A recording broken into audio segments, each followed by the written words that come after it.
services here. You have the different services like Twitch, YouTube, Mixer, and whatever. So obviously we wanted to select YouTube. Now, the primary YouTube ingest server, that's the one that YouTube was trying to provide you earlier. Leave this the same here, and then go ahead and hit Control or Command V to paste your stream key. And then if you really need to match it up, make sure it's the same stream key, hit Show, and it'll show you, make sure it is the same stream key from YouTube. Now, once that is done, go ahead and click Done there. You've already inserted your stream key into Streamlabs OBS. Hop back over to YouTube just to make sure everything's the way you need it to be. Click Done on this box here, and this is going to be where you manage your stream. This is going to be the back end of your stream on YouTube, so make sure that all of these things are the way that you want them to be. Now, before you hit Go Live and you test your stream, there's a couple of things that you need to know. I go ahead and hit the low latency option here. Again, all of this is going to be dependent on your internet signal, the strength of your internet, and we can test that, and we're going to talk about that now. To make sure that your stream is the highest quality possible, okay, go back over to your streaming software, go to Settings, and make sure that when you're under Stream here and you have a couple of different things under Output, that your video bitrate, start that at 3500. If you notice some lag within your stream, lower that number. So the video bitrate is going to be the bitrate for your video. So what this means is that the lower this number, okay, that means that your internet signal is probably much weaker. I like to keep mine at 3500, but if you see some lag, lower the number, and if it's buttery smooth, you may can even raise that number. I like to keep mine at 3500. That is a sweet spot. That is where I would keep mine if I were you. Audio bitrate anywhere from 250 to 300. I keep mine at 288. Again, you can do 256, 320, but 288 is a fairly streamlined process. Now, make sure that when you've gone through and set up your stream here on your streaming software, that you have your microphone connected via your audio interface, via Bluetooth, via USB, whatever it is, because audio is critical just as it is within a uploaded video to YouTube. Now, once all of this is set up within your streaming software, go back over to YouTube, make sure again everything's the way you want it, and then on your streaming software, hit Go Live. So I'm going to go ahead and hit Go Live now within Streamlabs OBS. Now, this does not mean that you are live on YouTube. There is one more step. When you hit the Go Live button in your streaming software, that is only sending a preview, okay? Sending a preview to YouTube or wherever you're streaming to. So now if we look here, if we go here, you can see there is a preview box up here in the upper left-hand corner showing me and letting me see and listen to what I look like and what I sound like, okay? In order to actually go live on YouTube, you must hit the Go Live button on the YouTube backend, like right here. So once I'm back in the YouTube studio, everything looks good, everything sounds good, I then can go ahead and hit Go Live. But if I go to Stream Health here, I can see that my stream status is excellent. You want this to be in the green. You don't want to see yellow or red. You don't want to see poor quality. You want this to show as excellent. Go to Stream Health, make sure you're good to go, and then go over to where you see Go Live. Now, if you ever need to go and edit the settings of a stream, you can click the edit button in the upper right-hand corner. This will allow you to change the thumbnail, enable monetization, and change all of the stuff that we spoke about earlier. So go ahead and close out of that if you don't want to edit it. Now that we're ready to go, hit the blue Go Live button, and you will now be going live on the channel. Over here on the right-hand side, you're going to see the chat. Now, this is a very small channel. It's an older channel that I have. I highly doubt anyone will hop in the stream here, but if they did, you would be able to see concurrent viewers, how many people are in the stream, how many likes that stream has. Also, what you can see here is you have a chat box over on the right-hand side. If we click the three buttons there and then we go to pop out chat, you're then going to be able to pop that chat out here and see if people are chatting within your stream and respond to them from the chat box here. You can also hit those three dots and look for participants who are in the chat with you. Who are the people who are there on the stream? Very, very simple. All of this can be done within YouTube. Now, if you want to get even deeper than that, you can also monitor and see the chat within specific streaming softwares like Streamlabs OBS or OBS and do it through them. That's something that I recommend doing, but again, I cover all of that in my overview series of how to use Streamlabs OBS, so I highly recommend you watch that first and then come over here and learn how to stream on YouTube. That would be my advice to you. Now, if you want to see what this looks like here, I will actually go to my channel on YouTube and show you exactly what that looks like. So if I go to my channel on YouTube, you're now going to be able to see here it says tutorial stream. It's got the red button there, live now. I'll click that button there, and as you can see, here is the live stream. It's looking really nice. I've got the chat over here, and I am good to go. So that is how you live stream on YouTube from start to finish. If you have any other questions, please let me know. When you're ready to end the stream, make sure that you hit end stream within YouTube first. Are you sure you want to end your stream? Hit end, the red button there, and you are good to go. It'll say stream is finished. It'll let you know how many people watched your stream. It'll give you a little bit of data about the stream, and you are good to go. Now, where do these streams end up once you have completed or finished the stream? Now, if we go to our YouTube studio, the new YouTube studio, so if we go here, once we're at our YouTube studio, under videos here, go to where you see uploads. There is another tab here that says live. Click the live tab here. This is where you'll be able to go back, watch the live streams back. You'll be able to publish the live stream for your viewers to watch at a later date if that's something that you want to do, or you can select the streams. I recommend you don't keep them on your channel.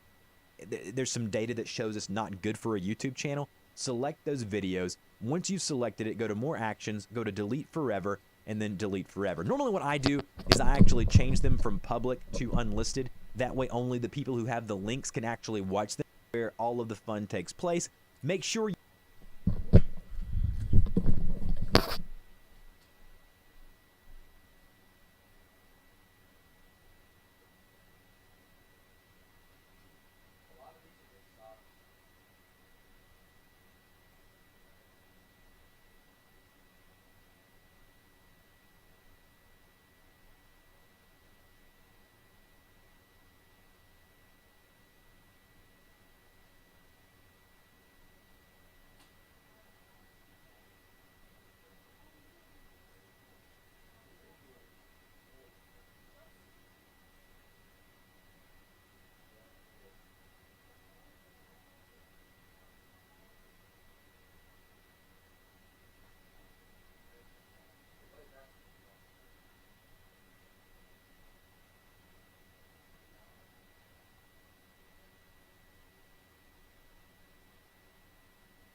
You let YouTube know if it's going to be directed towards kids or not. Hit yes or no for that, and then go to create stream, the blue button at the very bottom. Now, once you've hit the blue button that says create stream, this is where all the magic happens. This is the stream setup help dialog box that you will see to begin with.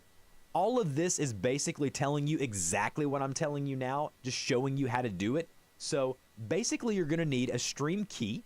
The stream key is going to connect your live stream software, Slobs, OBS, Ecamm, whatever software you're using, to YouTube. It's going to let YouTube to know what channel to stream on, and it's going to connect the two different entities. Now, you will also need a stream URL. Most streaming softwares provide that for you, but just in case you need it, you can copy that as well. So the first thing, then navigate back over to Streamlabs or OBS, whatever you're using.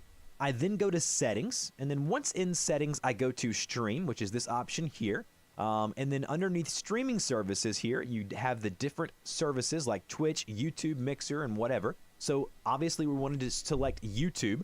Now, the primary YouTube ingest server, that's the one that YouTube was trying to provide you earlier. Leave this the same here, and then go ahead and hit Control or Command V to paste your stream key. And then if you really need to match it up, make sure it's the same stream key.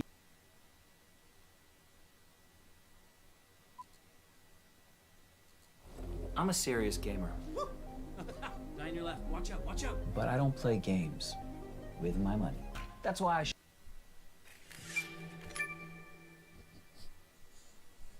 Hello everyone, welcome back to a new video. Dusty here. I've been working on this video for a long time, but I'm just going to jump right into it. I'm going to show you in this tutorial today a full overview and how-to video of how to download, install, and use the Streamlabs OBS app, which is currently in beta right now for Windows 7 and beyond.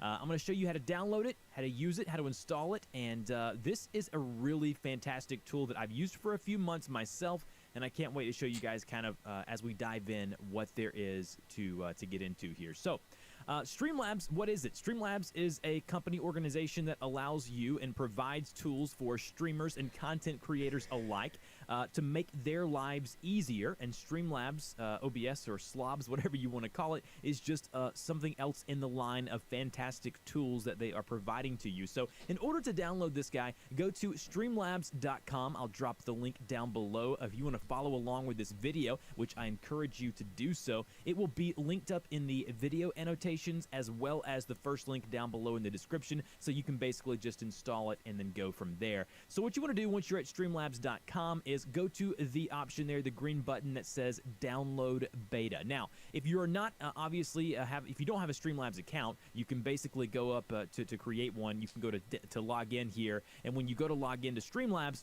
it's actually going to, I'll actually log out of my account here and show you guys. When you go to log into Streamlabs, it's going to ask you to log in with your Twitch or YouTube, so whatever your primary streaming account is. So for me, it's YouTube, so I'll just log in with YouTube, make sure I choose the YouTube account that I want to link up, and then once I do that, I allow Streamlabs to manage and do all of that good stuff. And I would encourage you to not worry about that there. I think these guys are definitely trustworthy. So once you've done that, you can see here that you're going to have another option, a big green button in the upper left-hand corner that says download the beta for Streamlabs OBS. So again, once you're logged in, it's going to look like this. But when you are not logged in and you are just at the Streamlabs homepage, you'll see a big green button here. So go ahead and click that green button. I've actually deleted it off my machine so I can show you guys exactly what we need to do to get this guy up and running. So once you've downloaded the beta here and it has OBS file here and the application is running, you're going to see something that says import from OBS or start fresh. Now, you could import all of your different settings and themes from OBS if you're using the native version of OBS.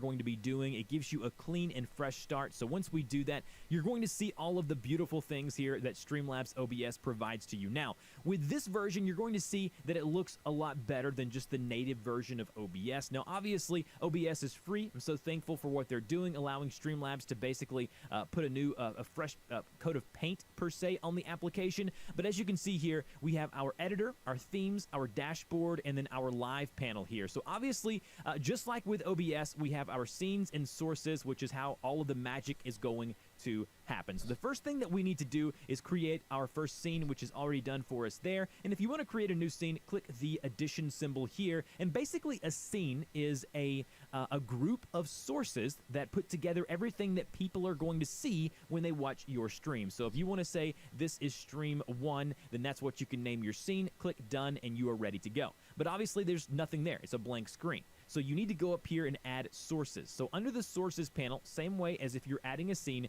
click the addition symbol here.